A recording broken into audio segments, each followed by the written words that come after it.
It's really nice to be here. So I work for a youth charity called Fixers, and we support young people with social action projects and very creative social action projects. So I'm very proud to be here today supporting these guys. And we supported them to make a film, which you will be seeing later, and also to further their campaign, which I'm going to hand over to you.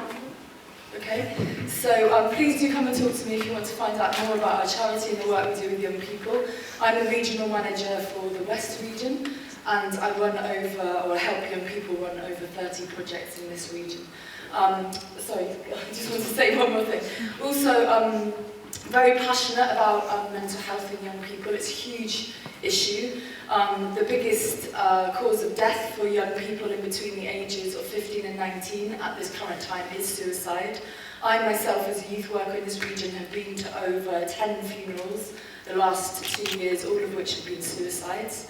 I'm very personally impassioned about this, and I'm really, really proud of this group who are very bravely taking on this issue. So, yeah, please give them all your ears and attention, and please do talk to us all later. Thank you very much. So, why was this group set up? I set up this campaign after experiencing firsthand the troubles that young people have when suffering from mental health. I decided something needed to be done, and something needed to be done to tackle the stigmas that we all hear in the education and workplaces of today. So who are we? Well, we're a group of 12 young people, all aged between 15 and 17. The group is led by myself, and we meet to plan what we do and how to run the campaign. I want to hand over to Joe, who will lead the next few slides. So, what are our aims? We aim to confront the stigmas surrounding mental health and the things that people say. So, people saying they're depressed when they're not really clinically depressed, or people being insecure and things like this. We want to support the campaigns for better recognition of mental health as a real problem in society. If you went to a doctor's surgery for a broken leg, they'd help you there. If you went to a dentist because you broke your tooth, they'd help you. You really need to be able to go to a mental health centre for mental health, as you would with a broken leg or a tooth. We want to help support services in the area, such as postal services, drop-in centres, walk-in centres, where you can really get the help they need. People who have mental health that really need help, they can just go in, get information and help sort their problem out. We want to work towards developing an understanding of mental health, so that everybody in society knows it's a problem and not just to brush it off as a menial issue. Okay. In the future, we hope to increase awareness of our campaign so more people hear about it, and we can really get this issue discussed in the media and by people of different power levels in the UK. We plan to expand the campaign further in the southwest, so people all over the country know about it and can help confront this issue. And in order to do this, we need all the help we can get. So we've just given you the presentation there about why we set up the group and who we are. So as you can see on your agendas, we will now move into the first of the workshops. What do all of these famous people have in common? Can anyone tell me? Well, all of the people you see on this screen suffered from a mental health disorder at some point in their life. As you can see, we've got Sir Elton John, he suffered from bulimia. Stephen Fry, bipolar. Freddie Flintoff suffered from depression, and Catherine Zeta-Jones also suffered from bipolar. David Beckham surprisingly suffered from OCD, and Demi Lovato has recently been very open about her self-harming problems. Michael Phelps, an Olympic gold medalist, suffered from attention deficit hyperactivity disorder when he was 9, and he said that swimming was his cure. Buzz Aldrin, in the bottom corner, suffered from depression after his space mission. So as you can see, mental health problems can affect literally anyone. Maya will now run the next few sessions. We'd like to open the floor a bit to you. So this question, I think Joe touched very briefly on it earlier, some of the issues, but why do you perhaps think that mental health issues are not taken necessarily as seriously as physical health issues? Can I have any opinions? Please. It can't be seen, so therefore it's difficult to actually ascertain what's wrong unless you talk about it, whereas physical, illness is something that you can see and therefore can treat. Thank you. And Jodie, did you have something? Yeah, just because it's not really spoken about and maybe it's not really very understood that the terminology mental health and what mental health is. I certainly didn't get any education through my schooling about anything like that, so maybe people don't have the vocabulary to be able to talk about it. Can I ask anyone, do they know what mental health is? Like, could you give me a definition at all? Anyone? Okay, well, the next slide states that mental health can refer to the capacity to live a full, productive life, as well as being able to deal with the ups and downs of this issue. I mean, you may not think it, but everyone has a form of this, whether it be positive or negative. And it is usually stated that the common mental health issues are short-term and can be indeed threatened, treated or resolved. Therefore, once you have a mental health issue, it can usually be there forever. But most of them are easily treated. Next, I'm going to hand it over to you. Okay, so mental health problems are very rare. What's the consensus? Well, most of you have been correct. That is what red reports, yeah. They're not rare, they're very common in the UK. Young people don't just go through ups and downs about puberty years. And most people with mental illnesses are able to work. And of course, if it's treated, people with mental health illnesses aren't usually violent, aren't usually violent, and unpredictable.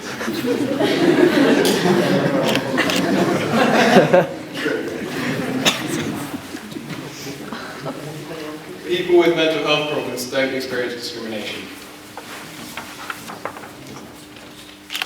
Of course, that's false. And it isn't easy for young people to talk to their friends about their feelings.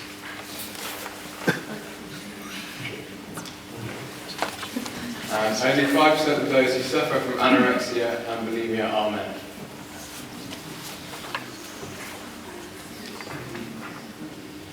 False. Okay, so how much next one? Our workshops this evening are based on TV shows, so in good spirit we will run the Would I Lie to You section of the workshop. This is Jess. So I've got a few young people who are going to tell you 3 different stories, and I want you to try and guess which one is correct. So if they'd just like to go up now and they can read their statements for you. So this is Jess. She has had anxiety for 6 years. She first started having panic attacks when she was around 13 years old, and since then she's been bullied throughout year 11. She was a quiet girl who had problems growing up. When she was 14 years old, she watched a health class about a story about a boy who had anxiety. All the signs were there that she had it, but she couldn't open up to her parents. She made herself physically sick and had a lot of time off school. Jess's mum took her to a local doctor, and she was diagnosed with social anxiety. Her counsellor was so understanding, and she felt very comfortable. After being put on medication, she felt her weight was lifted. Today, Jess still sees a counsellor and is now currently playing on the Dorset Girls Under 17 rugby. Okay, so this is Jess. When Jess was 12 years old, she was bullied about her size, regularly went home crying. The bullies made her feel uncomfortable about her body and how she looked, although she was healthy weight for her age. She felt she had to lose weight and started watching her calories. However, this got worse and she started to skip meals in order to lose weight quickly. She started to get dangerously underweight, and after collapsing one day, she was rushed to hospital. From there, she was able to get the help she needed to recover. Now she is starting to recover from her anorexia after receiving the help she needed. Jess is starting to build back her health, body weight, and her self-esteem is returning, feeling comfortable about her body and able to get out more often in public. Throughout her childhood, Jess felt she had a number of odd habits, and that didn't appear to attribute to anything. Jess used to organise her room and was very particular of the order of books on her shelf. She was also very incredibly worried about the germs and being untidy. Around the time she was starting secondary school, Jess's fear grew. She used to get very short of breath if she found herself forced to step on the cracks in the pavement when walking on the street. She didn't tell anyone how she felt because she was worried people, especially her mum and dad, would think she was lying or weird. And as she spent time more at school, secondary school, her fears grew. She would panic unreasonably in lessons that she would have left in the light on in her bedroom at home. She would have to leave lessons at school to wash her hands every 10 minutes or more if she was worried about the cleanliness of the classroom she was in. The only way to calm herself down was to repeat the same numbers over and over in her head. Jess's teachers noticed this and referred her to a counsellor. Jess attended with her mum and one of her close friends. The counsellor recommended she keep a diary to tackle her little obsessions and compulsions a day at a time. After 3 months, Jess was feeling much more relaxed and she felt that she could enjoy herself a lot more without her OCD. Jess achieved great grades at AS level and is now studying her ATs. Okay, so if you'd like to hold up your green card if you thought Holly was telling the truth. Okay, and now your green card for Emily in the middle. And green card for Maya. Okay, so this was a little bit of a trick. Those of you that did hold up the green cards all the way through are correct. You can't judge what a person looks like based on what they've gone through. In fact, Jess could have suffered from any one of those problems and you couldn't tell just by looking at her. People do use the phrase such as, I've got OCD, even if they haven't. They may have just lined their pencils up on the desk ready to go into geography or something. But that doesn't mean they've got OCD. People also use, I'm so depressed. This is a lot what our video did focus on, is people can say, I'm so depressed because their phone's run out, because they've lost a piece of paper, or because they can't go on a school trip. But in actual fact, they're not depressed. They're just feeling a different emotion. Depression is a diagnosable illness. So this video actually does show that by having it in there, like you said, we do laugh at things that we're scared of. By putting it there, it almost doesn't make it as serious. If people can see it as a comedy, or a laugh, or a joke, they're not scared of it. However, stigmas do make things worse, and stigmas do make you feel guilty. So, for anyone in here that has been affected, or has friends that have affected, we've got a list here of people and places you can go for support. Firstly, friends and families. We do understand, though, that you can't always talk to your families, but I'm sure most people will have a friend that they can talk to in confidence. We've got teachers there. Although teachers aren't specialists in mental health, they can help, they can advise you, they can give you assistance if they need to. And sometimes it is easier to open up to a teacher who doesn't know anything about your personal life than it is to your parents and friends. We've got their school counsellors. School counsellors are there for when you have problems. If you've got a problem, you can speak to the school counsellor and they can refer you to whoever they need to refer you to. Youth workers. Although with youth budget cuts, there aren't as many youth workers around now, you can speak to youth workers. That's what they're there for. They're there to look after young people. And then there's charities like CAMS and Childline. So if you are affected, you can talk to pretty much anyone, even if it's for advice or just reassurance. And of course, if you are worried, you can go to the doctor. Services are drastically overstretched and can't cope with the pressures. Most importantly, young people are not receiving the help they both vitally deserve and need. Mental health affects every single one of us, directly or indirectly through the support of friends. We need mental health to be a compulsory part of the curriculum, and we need to be consulted on mental health services and how to improve them in our local area. My guess is, you're all sat here thinking, yes, this is all well and good, but how do we actually act on this? Well, I'm sure my group agrees when I say, if all we do is raise awareness and nothing else, we have achieved something truly great. Over 840,000 young people suffer from a mental health issue. These figures do, however, mean very little in the terms that I, my group, and other young people can do to support young people. I am proud to have been re-elected into the UK Youth Parliament and to represent every single individual person in my constituency. Young people hold the balance of power more so now than ever before. with Voters 16 in a major party's manifesto, as well as the increase in influence from young people in politics. I praise individual MPs and ministers who support the idea of improvements to mental health services. More so to those parties that have included it into their manifestos for the 2015 general election in just under 3 months' time. I am honoured to have personally met the Minister for Care and Support, Norman Lamb, and to give him a similar presentation to what you have seen today, and to discuss his task force set up last year to look into child and adolescent mental health issues. We will hear what he has to say in just a few moments. As we heard from Susie and Hannah, mental health is of huge importance to lots of young people up and down the country. Countless young people don't know who to call or where to go when they're suffering. Within the group, we strive to signpost people to talk to and places to go. Young people deserve to be heard, deserve to be protected, and deserve to be looked after. If it's not for young people suffering an anorexia that are told their BMI isn't low enough for intervention and being allowed to, and having to carry on starving themselves just to receive the treatment they need. I may only be one small voice in a very large crowd who speak out, but the time for mental health awareness has come, and this time is now. I and the 876,000 young people who voted in the Make Your Mark call upon the next government, regardless of which party, to improve and increase the funding to mental health services. I hope that the next government will also make it compulsory for young people to learn about mental health in their PSHE lessons. My group of 12 very hard-working, very determined young people have helped me to form and shape this campaign along with Fixers. I couldn't have done it without them.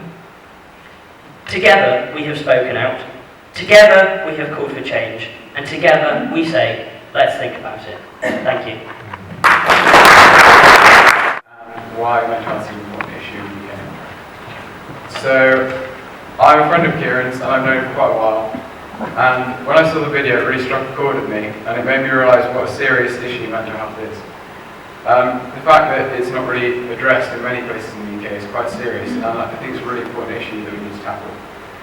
I personally know people who suffer from mental health, and being 16, 17 means that they can't really receive proper care because they're not in the child bracket and they're not in the adult bracket. That means it's very difficult for them to receive the proper support they need. We need to bring this issue to light to solve problems like these. I mean, people who need the help can get it. I think that people should not brush it up as a menial issue. It's quite a big issue we need to tackle. Many people would say, oh, I'm depressed, oh, I'm anxious, not really thinking about the implications that these words mean. I think that the overall aim of our campaign is to make people just more aware and use words that are more relevant to what they're feeling, not so depressed or anxious, because these words have really serious consequences. I think that young people need to reduce the stigmas attached to mental health, and that our campaign hopefully will achieve this, and by spreading it across the country, we will be able to help some people.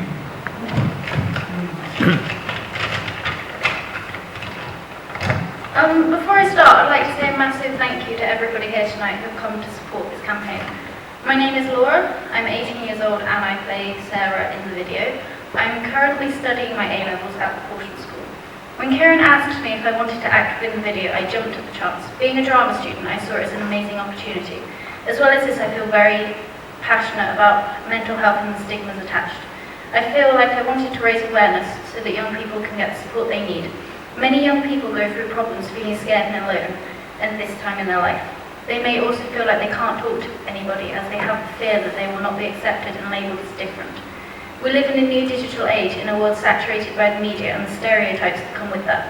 An example of this is a Tumblr girl, which consists of the perfect figure, skin and hair, which just isn't reality. Young people often feel pressured by the media to look and act in a certain way to fit with what is considered as the representation of beauty. This could lead not just to mental health problems, but to that of eating disorders too. So, I'm here today to tell you my personal story and hope that you will be inspired to help raise awareness for mental health problems. You may take a look at me and think I'm just another normal, happy teenage girl. You couldn't be further from the truth.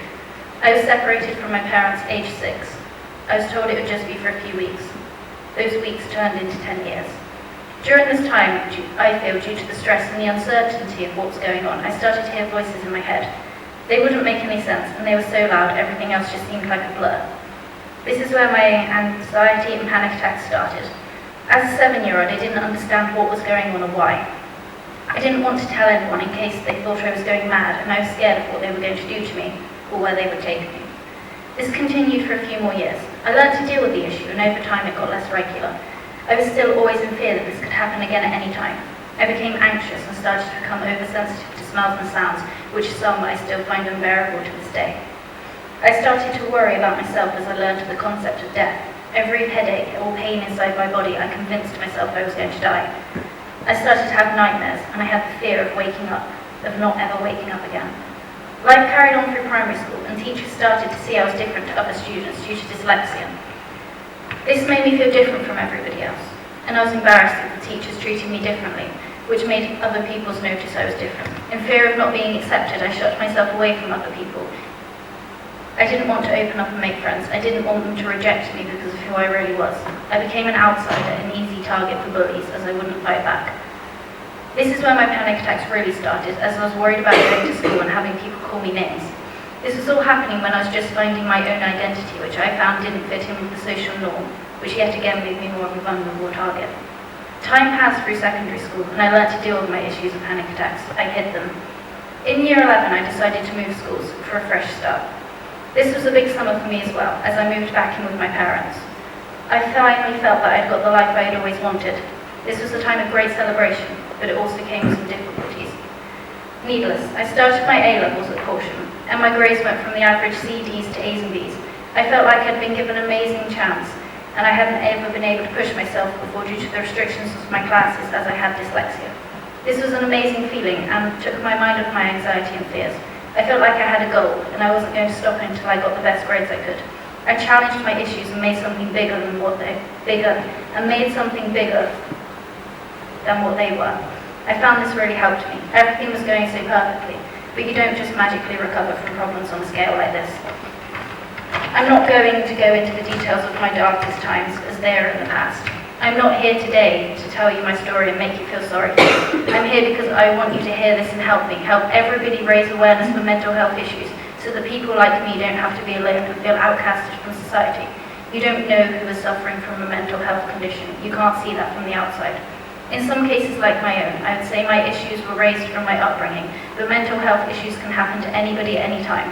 I want to see a change in the way mental health is ran, and show young people they are not alone in this.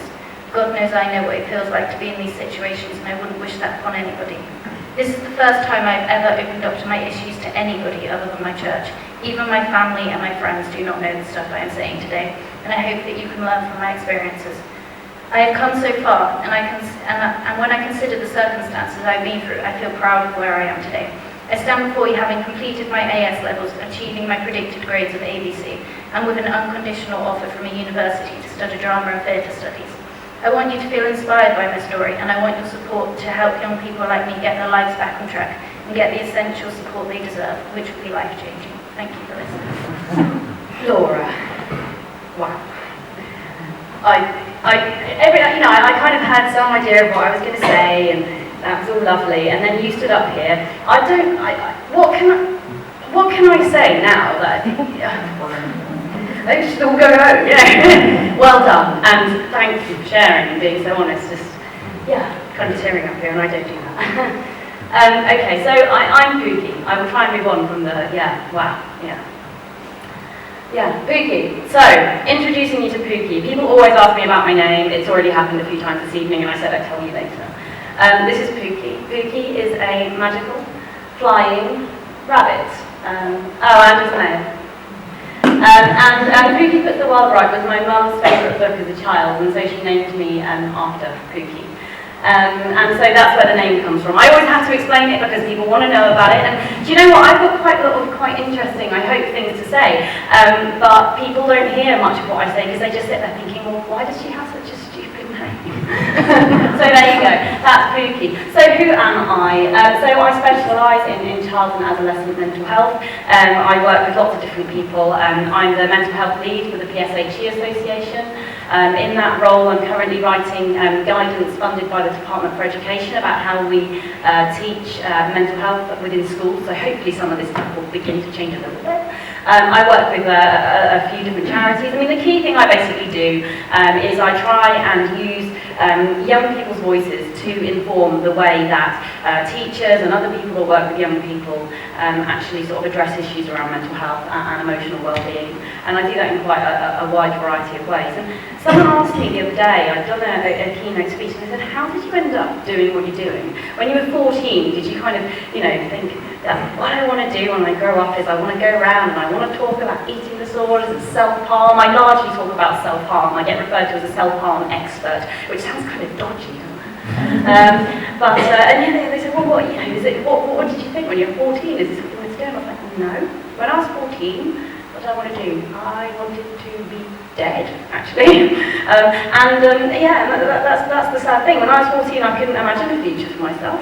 I was starving myself slowly to death. I didn't have the motivation to kill myself, so I was just not eating and hoping that, you know, nature would take its course. But here I am, and it's amazing to be here. Thank you, Kieran, for inviting me. Kieran's a bit of a force to be reckoned with, isn't he? I think I tried to tell him that probably I didn't have time. I'm not exactly local, and I am quite pushed for time. This week has seen me in Newcastle, it's seen me in Bournemouth, it's seen me in Bath, and it's seen me in London, and now Chippenham. So I was a bit busy, but yeah, he doesn't really take no for an answer, so here I am. So he asked me, sorry, I use silly pictures in my slides sometimes because I talk about quite difficult things and I have to lighten them with somehow. Particularly when very inspiring young people have made me want to cry. So he asked me this question, so what can we do to support young people on Days of Darkness? And so I had a bit of a think about this. And I thought, well, what do we normally do? Us as adults, experts and professionals in the field, we hold a lot of meetings. So I get asked to sit on these task forces, and we have, yes, lots and lots of meetings. That's very good. We all sit around a table and talk about how we're going to do things. I bet Jodie suffers this a lot too, don't you? Yes. Yes. So yeah, we get lots of meetings. We read a lot of books, and at this point you have to use your imagination. I'm going to bring a prop. I've just been sent a very interesting is one word for it, book to review by Routledge, which is about suicide in schools. Not exactly bedtime reading, but it shares lots of advice and information about how we might do this. Very, very academic, very, very heavy.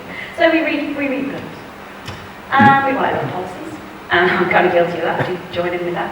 But yeah, so we're doing a lot of stuff. We're trying to work out what to do. We're, you know, setting the agenda. We come to a consensus about, yeah, how this needs to work. What should young people be learning about? What does this need to look like? And we come up with some ideas that we agree on. And these tend to look something like this. So we might say, right, young people are struggling. How can we help them when things are really tough?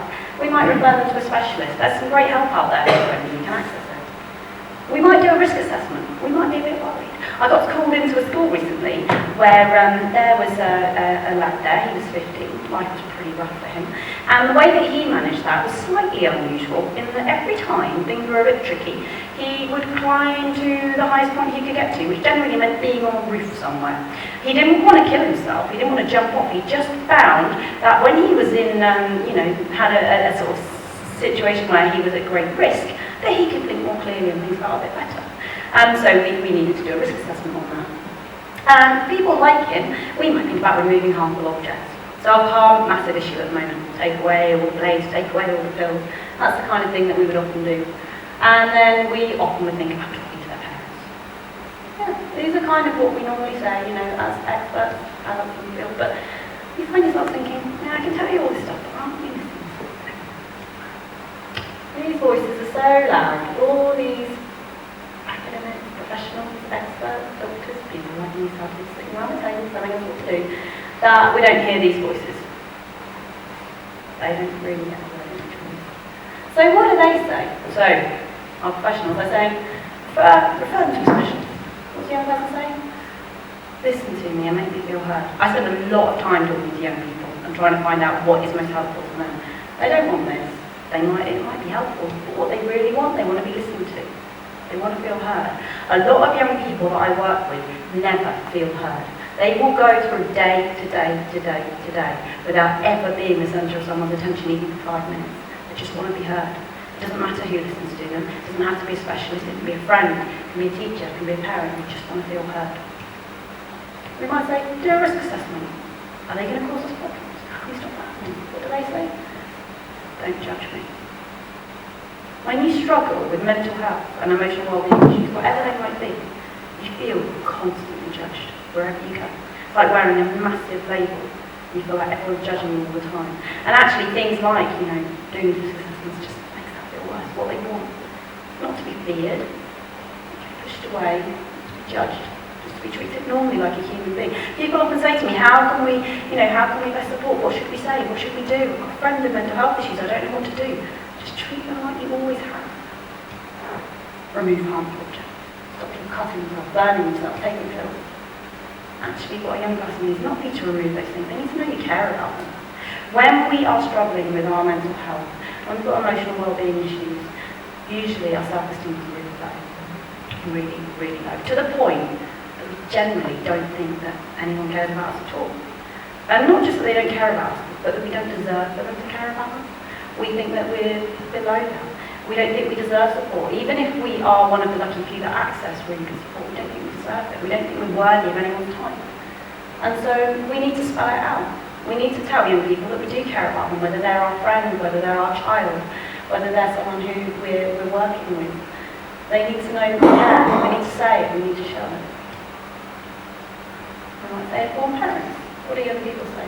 Come with me. One of the most powerful things that a young person can have when they're facing mental health issues is a friend. And that friend might be a peer, it might be a teacher, it might be a youth worker, but they need someone to walk by them. They need someone to either physically or metaphorically hold their hand through this process. It's so lonely. You can be in a room full of people that love you and you'll never feel more alone. It's incredibly lonely. And so you just need to be there by your side. So, what can we do to support young people in days of darkness? That was the original question. Most important thing that we can do, don't ask me. I'm really honestly delighted to be here. I couldn't be more delighted, but I'm the wrong person to ask. Don't ask me, ask them. Thank you ever so much. I hope it's helpful and good luck to all of you. You're a huge inspiration. I look forward to working with you further.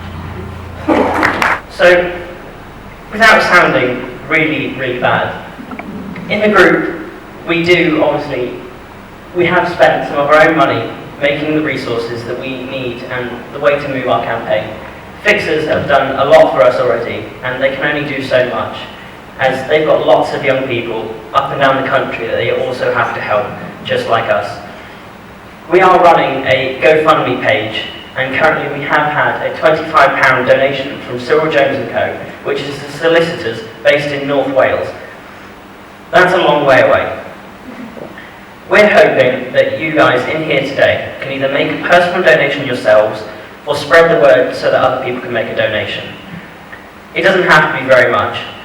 So I'm sure all of you are thinking, well, what do you need our donations for? Well, firstly, our campaign can only go so far through word of mouth.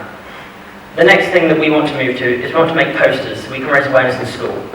We want to move forward. We want to do more presentations like this in different places, but we can only afford so much. So any donations, whether it's £1 or £2, we're really grateful for it. So if anyone can, please do, but of course you're not obliged to. Secondly, if you want to contact us, these are all our links and websites and Twitter things that we use. Most of them are mine up there. On your agendas you do also have the contact details that are up there. You're more than welcome to contact us, whether you want to personally speak to me or anyone else in the group. You can get that by going to any of those places. On our website, we have just had that made and branded by Adam Lloyd over there, and he has done a fantastic job. So if all of you could go home and check that out this evening and see what a great job Adam's done, that'd be really good. On there, I have put healthy living is not just what you eat, it's how you exercise, and it's also your mental health, which I believe is a very important message everyone should take away from this evening. So we will now open the floor to questions, because I know there are some people in here that are probably wanting to ask questions. I'm sure you can address it to anyone in the audience, or anyone in the group as well, or anyone on front panel, of course. So it's over to you. I have a question. Can I just say, I think your presentation, both yours here, but also some of the other presentations we've had, have just been absolutely inspirational. And if your purpose is to get the message over, we've got the Commissioner of Police, we've got 2 county councillors, we've got me as the MP, and also you are getting that message over just by what we're doing tonight. And it's really been the most magnificent and moving event. So thank you very much for your point. Thank you. Any other questions? Something I would like to put to James Gray as a member of the Parliament. Our mental health facility seems not to be a part of the normal NHS system. It seems to be an add-on. Now, I'm not very well informed on this, but as I understand it, I believe that it is an add-on to the national health, and as such, it does not have a national identity. Each add-on system seems to be very regional, and therefore I feel that the whole mental health push is actually very small because it is so individual to each county, each region. Is there any chance of taking the idea forward or putting it into the national health? Well, I think there are 2 sides to that, aren't there? I mean, you're quite right in saying it's run by a separate organisation England, Wiltshire Mental Health Care Trust.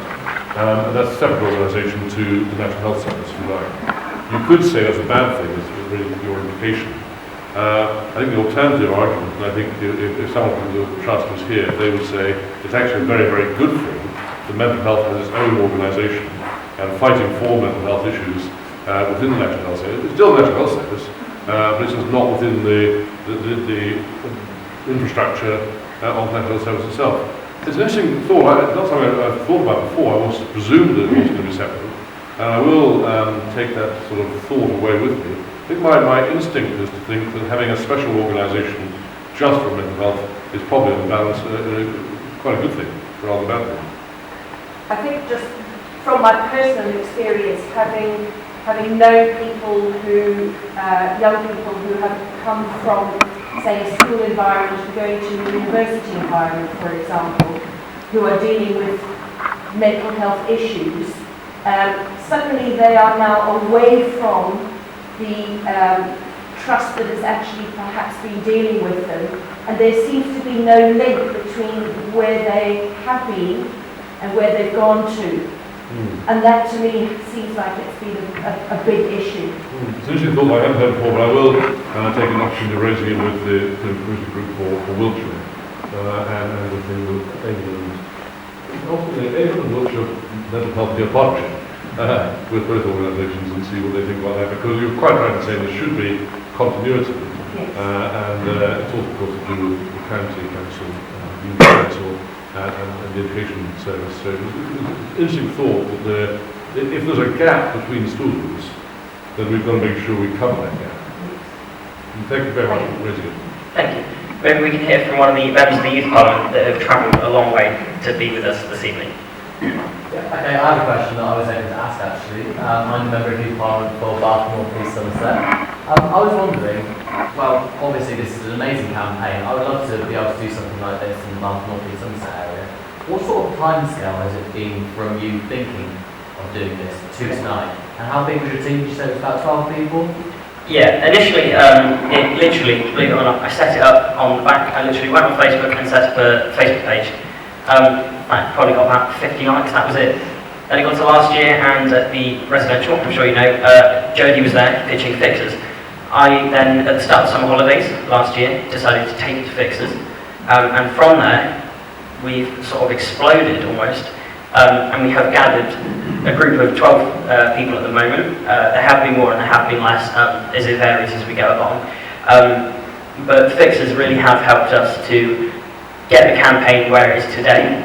They've helped us make the video, which is what this evening is about. And a lot of it, I mean, I know a lot of people that are invited here this evening are done off the backs of the young people that are in the groups. What about Swindon, Swindon's kind of within Wiltshire, but how would you like to get this kind of initiative in a wider sense? How would you like that to be done? Yeah, I am hoping to use things like the Youth Parliament Network and also through schools as well, because when we set up the campaign, we decided schools were the main place that we thought mental health needed to be tackled, which is why we have said a lot this evening about making it compulsory or asking schools to teach it in PSHE. I know a lot of schools in Wiltshire, and especially in Chippenham, do teach parts of mental health already. In terms of spreading it, we would like to do things like give presentations in other places, so a similar presentation in Swindon maybe, or like I mentioned earlier, through things like posters. Once we've got enough and we can sort of print those, posters are easy enough, we can post them to someone in Swindon, they can distribute them to schools and put them up. And then as well, as I was speaking to the Police and Crime Commissioner earlier, if we can get enough funding to maybe make another video as well, we can sort of focus on another area, because obviously this video is on depression and it is fictional, it's acting. But a lot of young people in the group were keen to maybe make some sort of documentary around that. So with enough funding, that's what we'd like to do. Are there any other questions at all? It isn't really a question, it's just that I had not really intended to come here this evening. I hadn't heard about it until a friend told me, but I feel I need to say something at the moment, quite apart from saying how wonderful these young people are. I came to Chippenham in 1976 and taught health education here in Holmbush for 13 years. When I had to set the syllabus up myself and follow it through. And I didn't know very much about teaching mental health, because I didn't seem to know very much about myself. But I know now, and the reason why I know now is because my daughter, when she was in this school in the sixth form, we were coming in from Brickerton where we lived on the coach, and she said, "Honey, I'm going to kill myself today." Just like that. So it's quite easy for parents who are close to children, don't see it coming.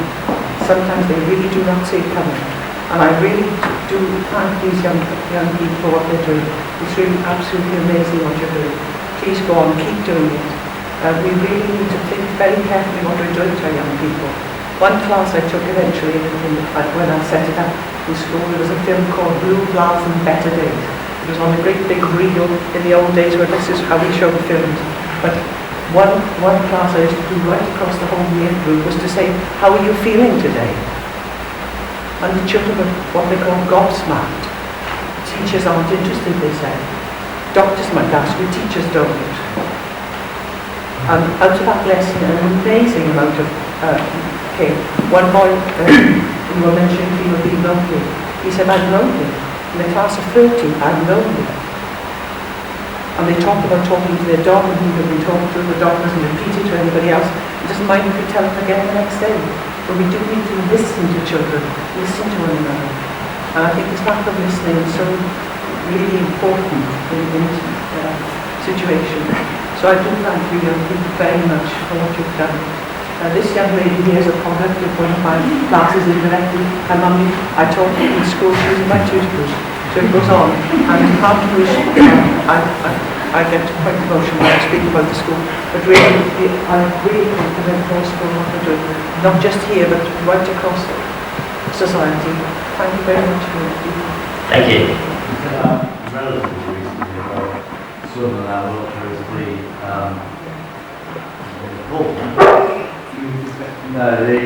the health wellbeing board, which appears in the title slightly. The well-being part, health and well-being of both in Wiltshire and Swindon, are overwhelmed by the health part. And certainly I've been promoting the mental health control act through those boards in Swindon and Wiltshire. We're trying to address the issues you raised about people being taken into custody and held in custody where it's inappropriate. And I wonder if you might like to address those boards at some time, where you are with all the professional people that are trying to address these problems, and if you didn't listen to all that, yeah, that'd be a really good way to spread our campaign. I'm sure a lot of the people in my group would also really enjoy that. Thank you. Government is trying to achieve parity of mental health with physical health. Have you thought of the input that you could make with language, starting in schools with the language that's used to describe people with mental health issues, leading right up to the very top, where instead of calling a person with mental health issues a patient, that person, child, adult, will be a mental health user. I think it's something perhaps that's worthy of consideration. Within the group, we do try to do that. I mean, we are tackling stigmas, so I'm pretty sure everyone in here has heard someone say, oh, I'm so depressed today. Well, that's what we're looking at. Isn't it? Yeah, it's all those sorts of things. things. Bandied around and not given the proper meaning. That is a lot of what our group is standing for and what we want to do. So, yeah. Cass, on your website, you say lots of things about your campaign. Will you have links on there to self-help groups and help groups and where people, young children can go to access help? We've got a page on there currently which we signpost different websites like Time to Change, CAMS and stuff. But as we start picking up more, and obviously with more time, we're going to start adding more and more websites and more places for people to go. Is your video on your website? Our video is on our website, it's also on YouTube. So on the green pieces of paper, you do have my email. So if anyone wants the YouTube link, rather than go to our website, you can email me and I can email you the link. Oh yeah, we also have, on some of the seats scattered around, there are little cards. They've got a QR code on the back, so you can scan that with a smartphone, and that'll take you straight to the video. I've got a question for Jodie actually from Fixers. I really liked the video that was done. How long does it take to get in contact with you to actually produce a video like that? Is there a cost associated with that? No cost. Okay. And so the process, okay, so there's a bit of a process. But from the time that you would meet the film producer, there's an 8-week turnaround then. So within that 8 weeks, you would be shown the first draft of the film. You would have written the scripts, you would have done all the things. It's a whole day, that took a whole day to make that film, even though it's a film, that's the way it goes. And then it's an 8-week turnaround, yeah. So we work really, really closely, getting all of the kind of the location, how you want the film to look, scripting it with groups of young people, and then we film it. And then, yeah, so normally maybe a month after we filmed it, then the first draft, if you like, would be ready for you to see. And then if you're happy with it, then it goes maybe a week later out into social media. So it's a fairly swift turnaround. And Fixer projects normally, well, they can last years, but on average it's about 4 months, really, to see it from the beginning and then sort of like push it off into the ocean with everything else.